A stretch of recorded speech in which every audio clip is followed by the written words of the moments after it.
बिस्मिल्लाहिर्रहमानिर्रहीम। अस्सलाम वालेकुम स्टूडेंट्स, मैं हूं आपका फ़िज़िक्स टीचर करीमुल्लाह। आज मैं फ़र्स्ट ईयर के चैप्टर नंबर 1 और लेक्चर नंबर 3 के साथ हाज़िर खिदमत हूं।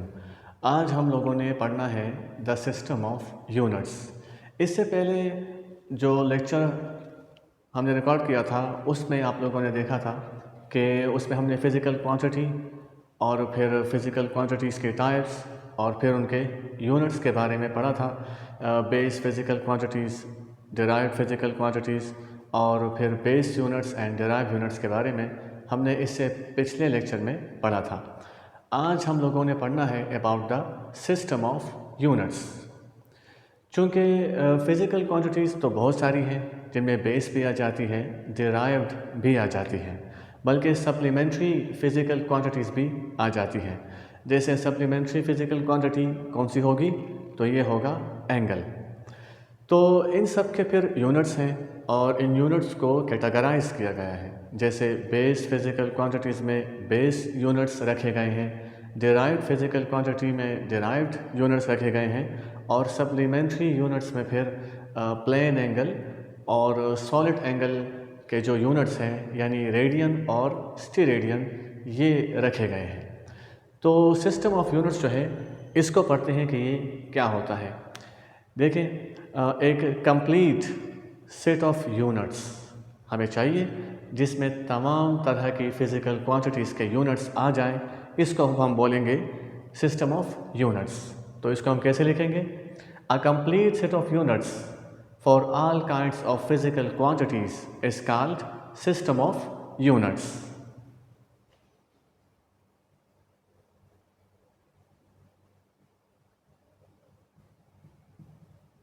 So it exists base units, derived units and supplementary units. It exists base, derived and supplementary units क्योंकि हर तरह के फ़िज़िकल क्वांटिटीज़ के यूनिट्स इसमें आ गए हैं। अब चूँकि चीज़ों को मेज़र किया जाता है, मुख्तलिफ़ ममालिक में फ़िज़िकल क्वांटिटीज़ को मुख्तलिफ़ तरीक़ों से मेज़र किया जाता है। जैसे अगर हम देखें कि अगर लेंथ को मीटर में मेज़र किया जाता है तो इसी लेंथ को सेंटीमीटर में भी मेज़र किया जाता है और इसी लेंथ को फुट में भी मेज़र किया जाता है।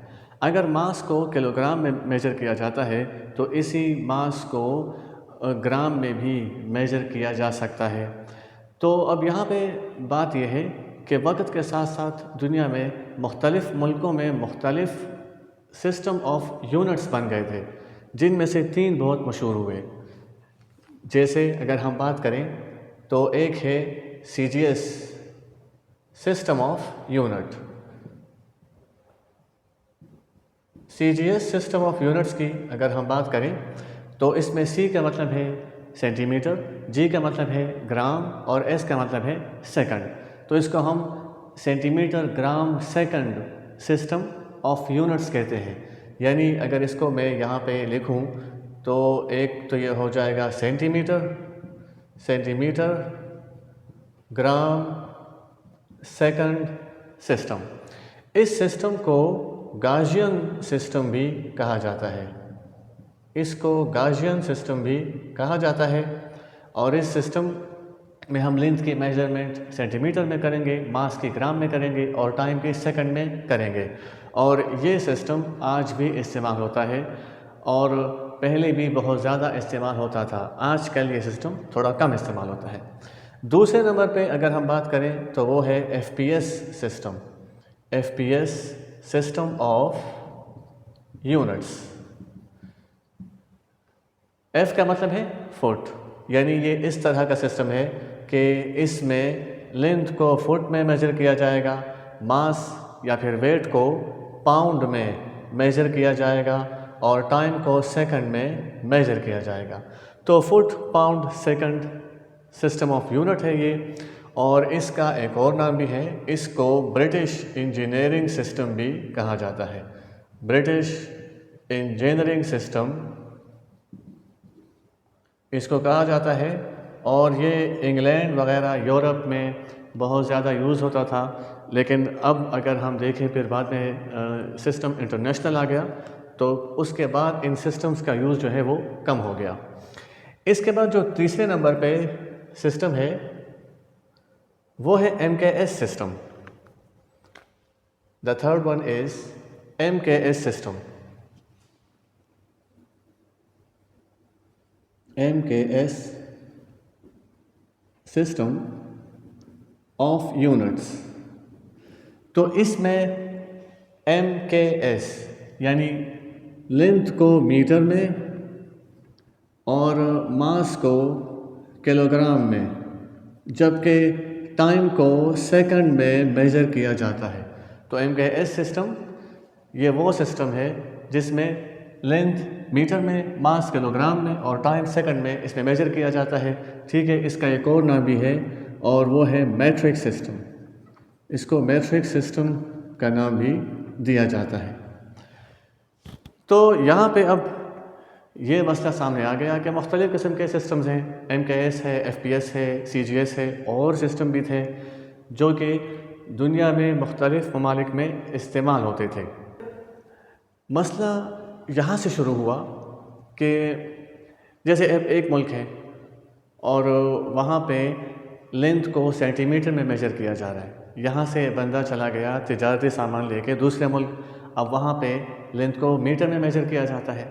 तो अब सेंटीमीटर वाला बंदा मीटर नहीं जानता और मीटर वाला बंदा सेंटीमीटर नहीं जानता।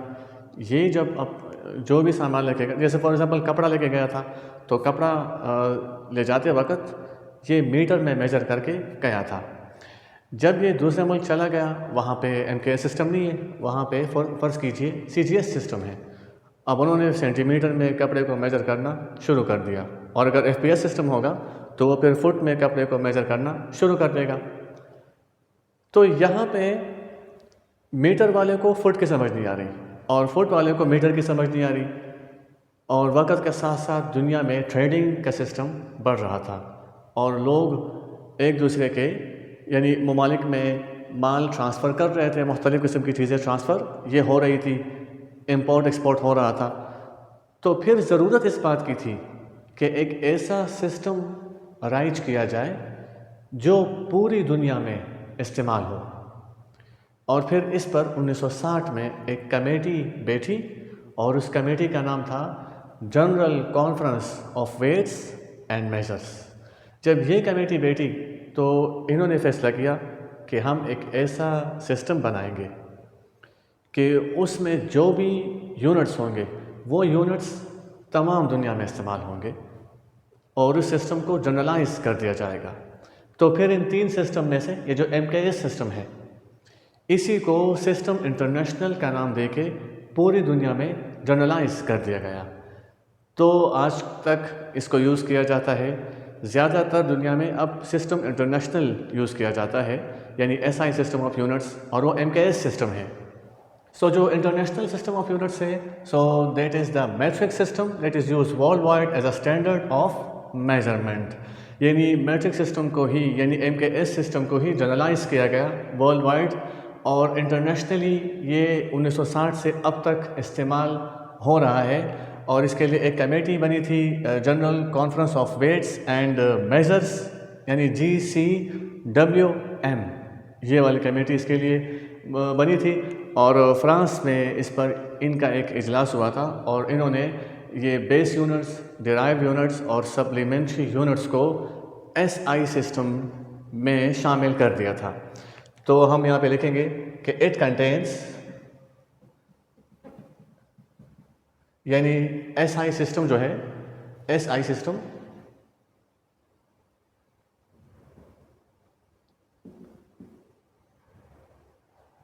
Of units. तो जो SI सिस्टम है, it contains base units, derived units and supplementary units.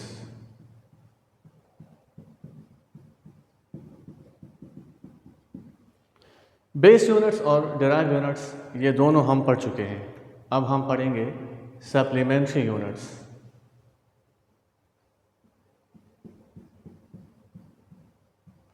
Supplementary units, अभी हमने इसको पढ़ना है कि सप्लीमेंट्री यूनिट्स क्या होते हैं। जब 1960 में ये कमेटी बैठी, general conference of weights and measures, तो उस वक़्त जो एंगल के यूनिट्स हैं, यानी एक अगर हम प्लेन एंगल की बात करें और हम सॉलिड एंगल की बात करें, तो इन दोनों के जो यूनिट्स हैं रेडियन और स्टीरेडियन, इसके बारे में साइंटिस्ट वगैरह को समझ नहीं आ रही थी कि इनको हम कौन सी कैटेगरी में रखें, बेस में रखें या डिराइव्ड में रखें। तो उस वक़्त इसके लिए अलहदा से एक कैटेगरी बना दी गई जिसको सप्लीमेंट्री यूनिट्स कहा जाता है।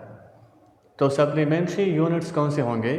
These are those units which are not categorized in base nor in derived units. इसको लिखते हैं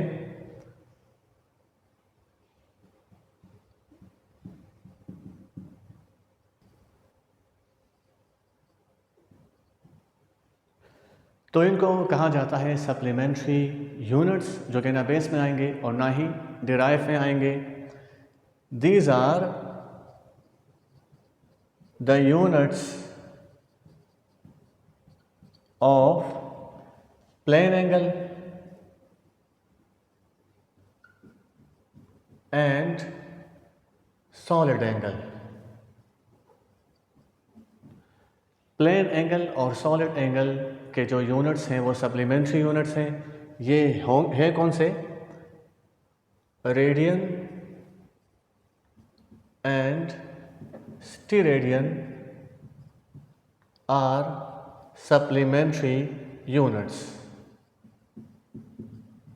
These are supplementary units।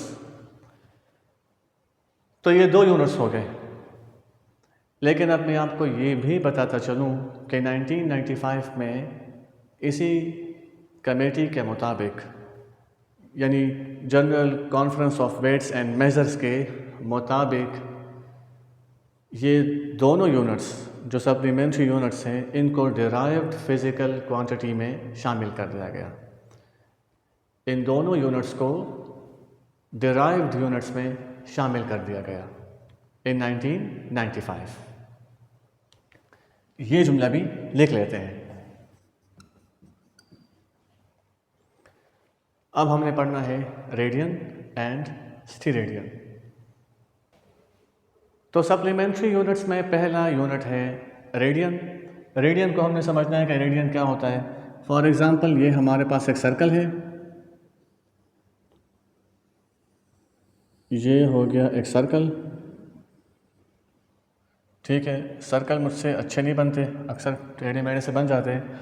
तो ये सर्कल हो गया और ये इस सर्कल का रेडियस है, रेडियस r, ठीक है। अब मैं क्या करूं कि इसी रेडियस के बराबर यहाँ पे एक आर्क ले लूं जो इस रेडियस के बराबर होगा, ठीक है। यानी यहाँ तक आर्क बन रहा है, ये मैंने यहाँ तक एक आर्क ले लिया और इस आर्क को नाम दिया s, आर्क s, और सर्कल का एक रेडियस यहाँ पे लिखा। तो अब जब ये वाला एंगल मैं मालूम करूँगा ना, तो ये वाला एंगल तब 1 रेडियन होगा जब इस सर्कल का रेडियस ये बिल्कुल इस आर्क के बराबर हो। तो अगर ये आर्क इस रेडियस के बराबर है तो फिर ये दोनों रेडियस आपस में बराबर है। तो हम इन दोनों रेडियस के दरमियान का ये वाला एंगल 1 रेडियन तब ले सकते हैं जब ये वाला आर्क इन दोनों रेडियस के बराबर हो। तो तब हमारे पास ये एंगल 1 रेडियन होगा। इसको लिखते भी हैं कि रेडियन होता क्या है। ये जो रेडियन है, रेडियन एक लैटिन वर्ड है, ठीक है, जिसके मायने है बीम या फिर रे, ये इसके मायने हो गई। लेकिन रेडियन वर्ड इंग्लिश में भी यूज़ होता है। तो अगर इसको इंग्लिश के लिहाज से देखा जाए तो फिर रेडियन के मायने बनेंगे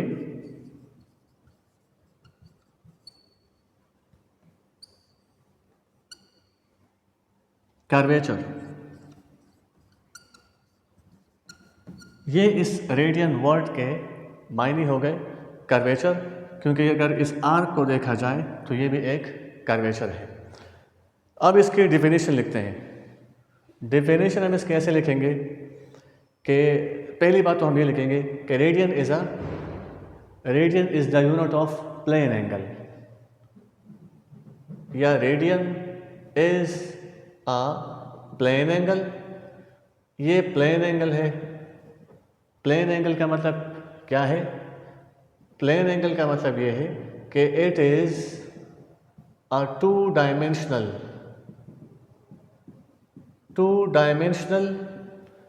2D एंगल। 2D एंगल का क्या मतलब है? ये वो एंगल है जिसको हम एक्स एक्सिस और वाई एक्सिस में लेते हैं।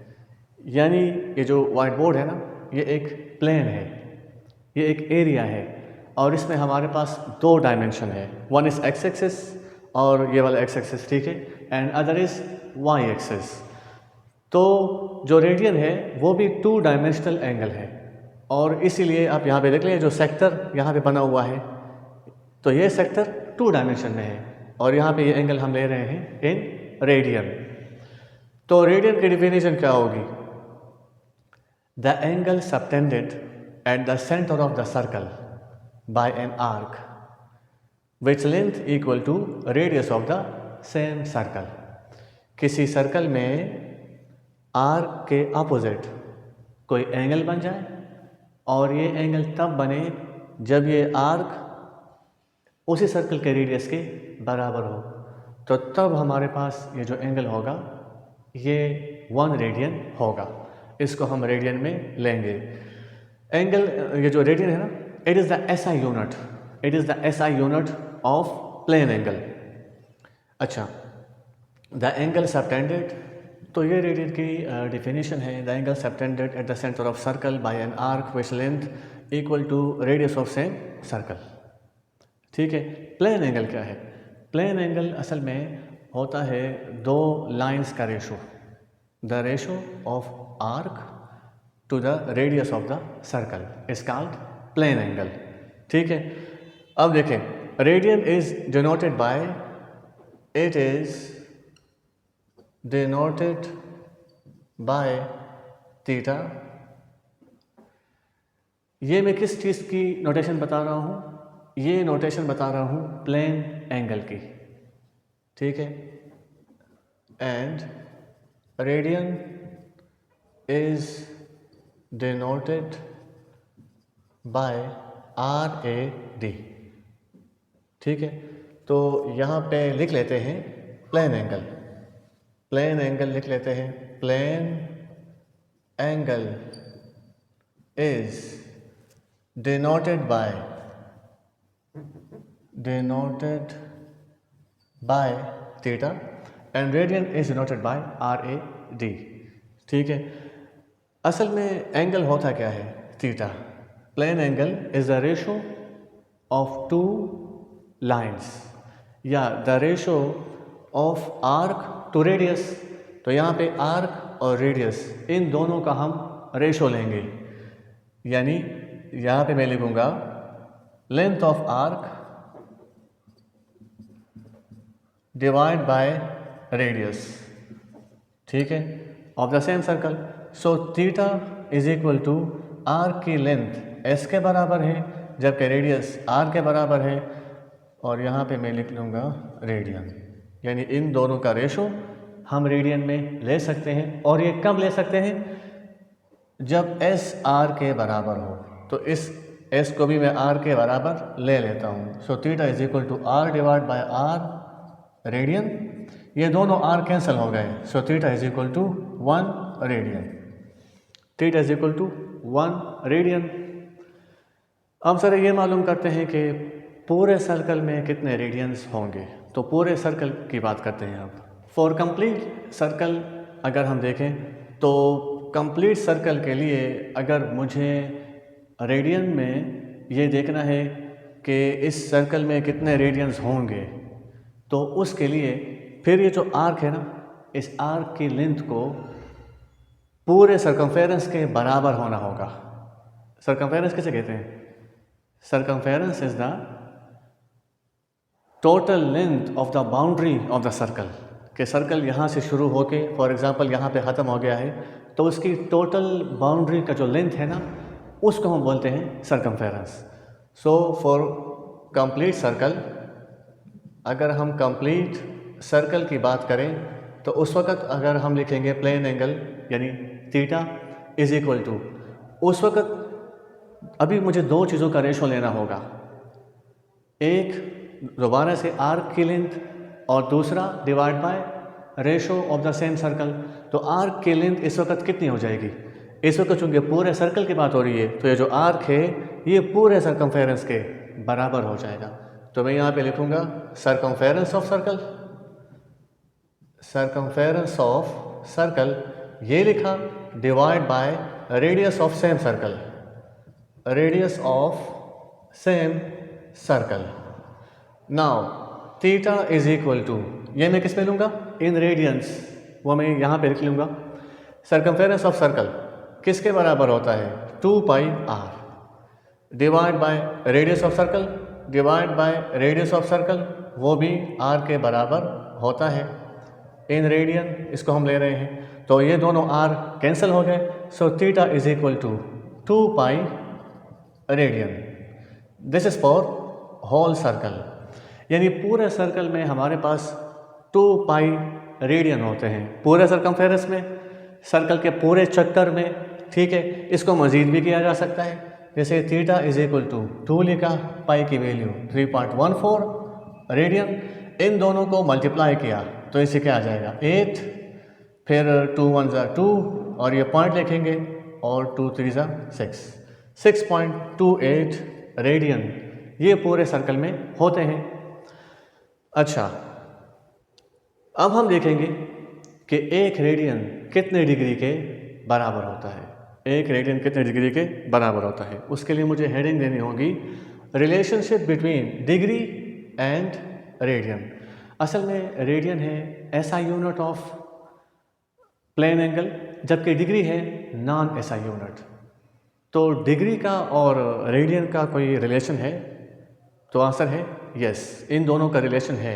जिस तरह मीटर और सेंटीमीटर का रिलेशन है, 1 मीटर 100 सेंटीमीटर के बराबर है, फिर मीटर का मिलीमीटर के साथ भी रिलेशन है, 1 मीटर 1000 मिलीमीटर के बराबर है।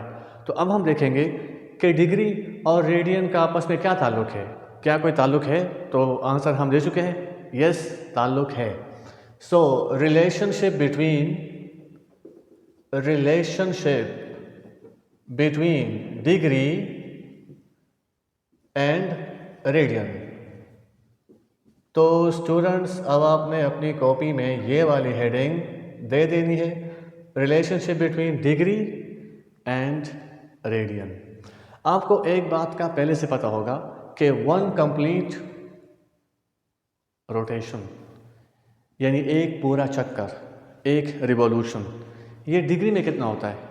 ये डिग्री में 360 डिग्री के बराबर होता है। 1 कंप्लीट रिवॉल्यूशन डिग्री में बराबर होता है 360 डिग्री के। अब हमें कुछ नए अल्फाज भी मिल गए हैं और वो नए अल्फाज ये हैं कि 1 कंप्लीट रिवॉल्यूशन 2 पाई रेडियन के बराबर भी होते हैं। इसी तरह 1 कंप्लीट रिवॉल्यूशन ये 2 पाई रेडियन के भी बराबर होते हैं। तो अगर एक रिवॉल्यूशन इसके बराबर भी है 360 डिग्री और 2 पाई रेडियन के बराबर भी है, तो फिर ये दोनों भी आपस में बराबर हैं। मैं लिख सकता हूँ 2 pi radian is equal to 360 degree. So this is the relationship between degree and radian. अगर मैं इक्वेशन की दोनों साइड को 2 पे डिवाइड कर लूँ, जैसे ये 2 यहाँ पे मल्टीप्लाई है, ये 2 इक्वेशन से इस साइड आएगा तो डिवाइड हो जाएगा। तो बहरहाल हम ये भी कह सकते हैं इक्वेशन के बोथ साइड्स को 2 पर डिवाइड कर दें, तो ये हो जाएगा pi radian is equal to 180 degree, क्योंकि यहाँ भी 2 डिवाइड किया, यहाँ भी 2 डिवाइड किया, यहाँ पे 2 2 कैंसिल, और यहाँ पे 360 डिग्री 2 पर डिवाइड हो गया, तो 180 डिग्री ये मुझे मिल गया। ठीक है, इसको और भी डिवाइड किया जा सकता है। वैसे ये जो रिलेशन है ना 2 pi radian is equal to 360 degree, this is for complete circle. लेकिन अगर मैं आधे सर्कल की बात करूँ, हाफ सर्कल की, तो उसके लिए फिर ये रिलेशन है, उसके लिए फिर ये रिलेशन है। अगर हम बात करें इस तरह आधे सर्कल की, सेमी सर्कल की, अब इस आधे को भी आधा कर दो, यानी इसको भी मज़ीद हमने किया आधा, इस हिस्सा, ये जो हिस्सा बचा है 90 डिग्री एंगल वाला, उसके लिए आप इस इक्वेशन को 2 पे डिवाइड कर लें, तो ये हो जाएगा π/2 रेडियन इज इक्वल टू, जब 180 डिग्री 2 पे डिवाइड होगा तो 90 डिग्री बच जाएगा। ठीक है, अब ये देखते हैं कि एक रेडियन कितने डिग्री के बराबर होता है। उसके लिए हम यही फार्मूला इस्तेमाल करेंगे, 2 pi radian is equal to 360 degree. So 2 pi radian is equal to 360 degree. हमें यहाँ पे चाहिए 1 रेडियन, हमें 2 पाई नहीं चाहिए। So dividing both side by 2 pi, dividing both sides by 2 पाई, दोनों साइड्स को हम 2 पाई से डिवाइड कर लेंगे, तो ये हो जाएगा 2 pi radian is equal to 360 degree. 2 pi यहाँ भी डिवाइड हो गया और 2 पाई यहाँ भी डिवाइड हो गया, 2 पाई कैंसिल, तो 1 radian is equal to 360 degree divide by 2 pi. Now 1 radian is equal to 360 degree divide by 2 multiply, pi की वैल्यू है 3.14। इसको हल करेंगे तो यहाँ से हमें जवाब मिलेगा 1 radian is equal to 57.3 degree. तो 1 रेडियन 57.3 डिग्री के बराबर होता है। सप्लीमेंट्री यूनिट्स में दूसरा यूनिट है स्टीरेडियन। स्टीरेडियन जो है this is the unit of solid angle. ठीक है, वो एंगल जो 3 डायमेंशन में हो वो सॉलिड एंगल होता है। सॉलिड एंगल की डिफिनेशन हम कैसे करेंगे? जैसे कोई स्फेयर है और उस स्फेयर पे हमने एक सरफेस एरिया लिया, ठीक है, तो उस एरिया को हमने फिर मिलाना है उस स्फेयर के सेंटर के साथ। मैं इसको यहाँ बनाता हूँ ताकि आपको पहले समझ में आ जाए। जैसे ये हमारे पास कोई स्फेयर है, ठीक है, अब मैं यहाँ लिख देता हूँ इट इज़ अ स्फेयर, क्योंकि दिख रहा है ये सर्कल, हालांकि ये सर्कल नहीं है, ये स्फेयर है। क्योंकि वाइट बोर्ड हमारा 2D है, 3 डायमेंशन नहीं है, तो इसलिए इसमें हम स्फेयर तो नहीं बना सकते, सर्कल बना सकते हैं। तो सर्कल पे हमने यहाँ पे लिया एक एरिया। अब ये एरिया कितना होना चाहिए? इस एरिया को हम मिला देंगे रेडियस के ज़रिए सर्कल की सेंटर के साथ, और यहाँ से भी मिला देंगे रेडियस के ज़रिए सर्कल की सेंटर के साथ। तो अब अगर मैं इस एरिया को डिवाइड करूं इन, चूँकि 2 रेडियस है ना, इन दोनों रेडियस की स्क्वायर पे, तो तब यहाँ पे जो एंगल बनेगा this angle will be solid angle. The ratio of area of a surface, यानी इसकी बात हो रही है area of a surface to the square of radius, यानी इन दोनों रेडियस को जब हम मल्टीप्लाई करेंगे तो स्क्वायर आ जाएगा। Square of radius of sphere is called solid angle. ठीक है, solid angle is denoted by omega, इस सिंबल को हम बोलते हैं ओमेगा। यहाँ पे जो एंगल बनेगा वो होगा 3 डायमेंशन में, यानी वो एंगल इस तरह बनेगा, ऐसे 3 डायमेंशन में वो एंगल बनेगा, और उस एंगल को हम बोलेंगे स्टीरेडियन, और इसे सॉलिड एंगल कहा जाता है। स्टीरेडियन एक 3 डायमेंशनल एंगल है। So स्टीरेडियन is a 3-dimensional angle. It is a space angle.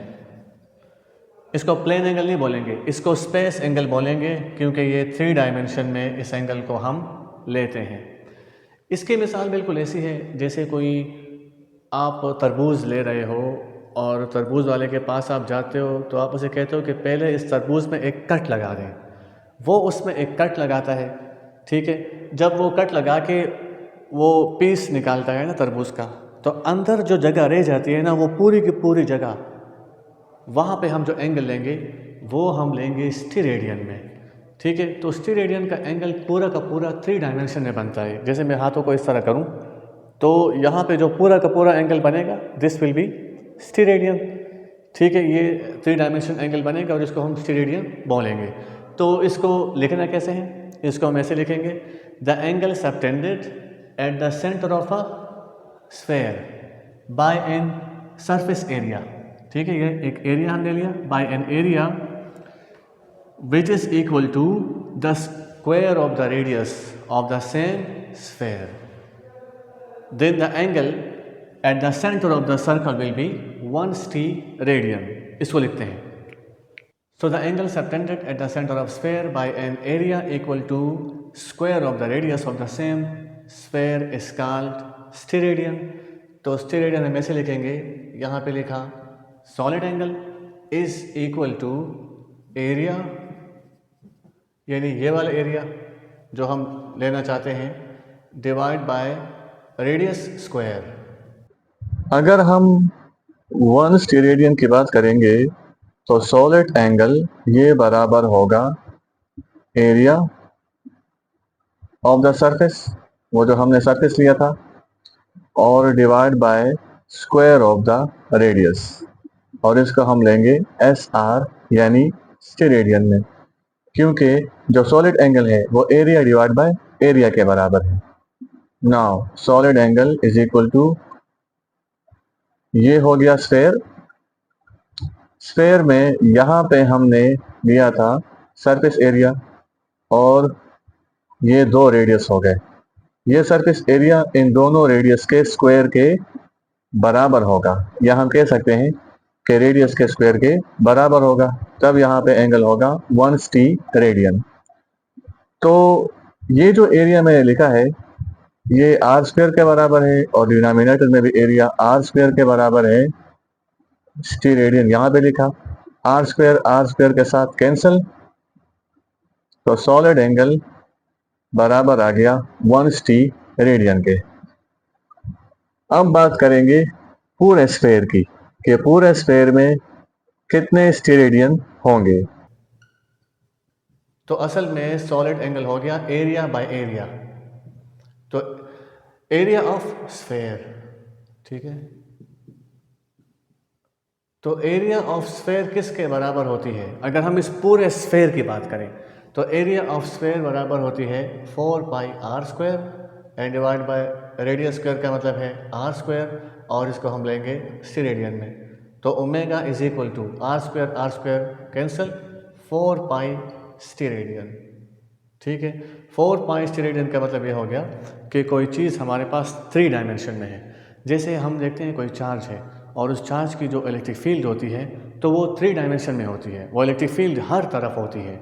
ठीक है, जैसे up down left right and towards you towards me, हर तरफ बैक एंड फोर्थ वगैरह, तो वो हर तरफ फैली हुई होगी। तो उस इलेक्ट्रिक फील्ड को हम लेंगे सॉलिड एंगल में, यानी 4 पाई में। इसका कूलम लॉ में भी इस्तेमाल होता है। कूलम लॉ में इलेक्ट्रिक फील्ड को शो करने के लिए, या जो इलेक्ट्रिक फोर्स है उसको शो करने के लिए, हम देखते हैं कि पूरा इलेक्ट्रिक फोर्स वो 4 पाई स्टीरेडियन में से उसका एक हिस्सा हम लेते हैं। तो बहरहाल स्टीरेडियन का इस्तेमाल है। स्टीरेडियन वर्ड जो है, स्टीरेडियन, ये भी लैटिन वर्ड है, और इसमें से अगर हम देखें स्टीरेडियन लैटिन वर्ड स्टीरोज से निकला है, और स्टीरोज के मायने हैं सॉलिड, यानी ये एक सॉलिड एंगल है।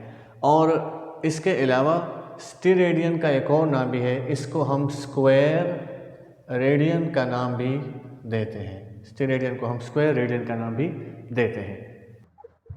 चूंकि सॉलिड एंगल ये 4 पाई स्टीरेडियन के बराबर होता है पूरे स्फेयर के लिए, तो हम इसको ऐसे भी लिख सकते हैं कि 4 लिखा और पाई की जगह 3.14 एस आर। इसको जब हम हल करेंगे तो इससे आएगा, अगर 4 को 4 से मल्टीप्लाई किया जाए 16, 1 कैरी हो गया, फिर 4 1 जा 4 एंड 1 को जमा किया 5, फिर ये पॉइंट लेगा एंड 4 3 जा 12।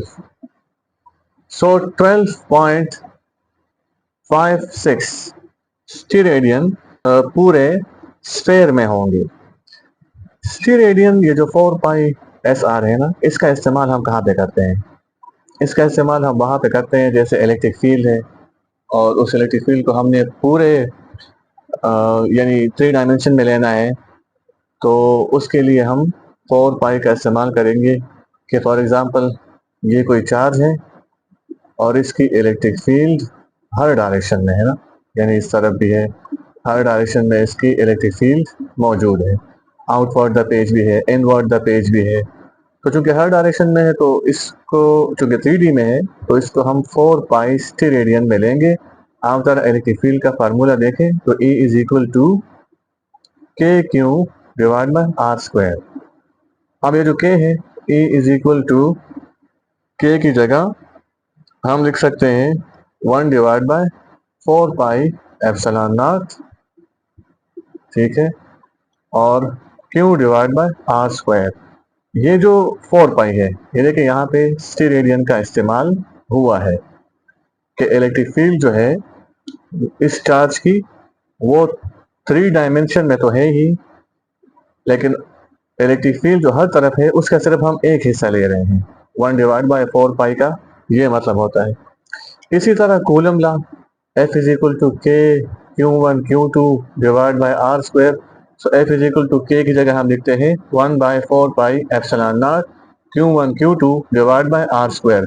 तो यहाँ भी देख लें कि 4 पाई स्टेरेडियन का इस्तेमाल यहाँ भी हुआ है। ये जो दोनों चार्जेस हैं, इन दोनों की जो इलेक्ट्रिक फील्ड है वो 4 पाई में है, मतलब 3 डायमेंशन में है, और फिर उसकी इलेक्ट्रिक फील्ड का और उसकी फोर्स का हम चूंकि 3 डायमेंशन में चूंकि वो है ना, तो 3 डायमेंशन में से हम इसका सिर्फ एक हिस्सा ले रहे हैं। तो स्टूडेंट्स, ये था आज का लेक्चर जिसमें हमने सप्लीमेंट्री यूनिट्स और सिस्टम इंटरनेशनल और सिस्टम ऑफ यूनिट्स ये पढ़ा। इंशाल्लाह लेक्चर नंबर 4 में फिर आपसे मुलाकात होगी। तब तक के लिए अल्लाह हाफिज़।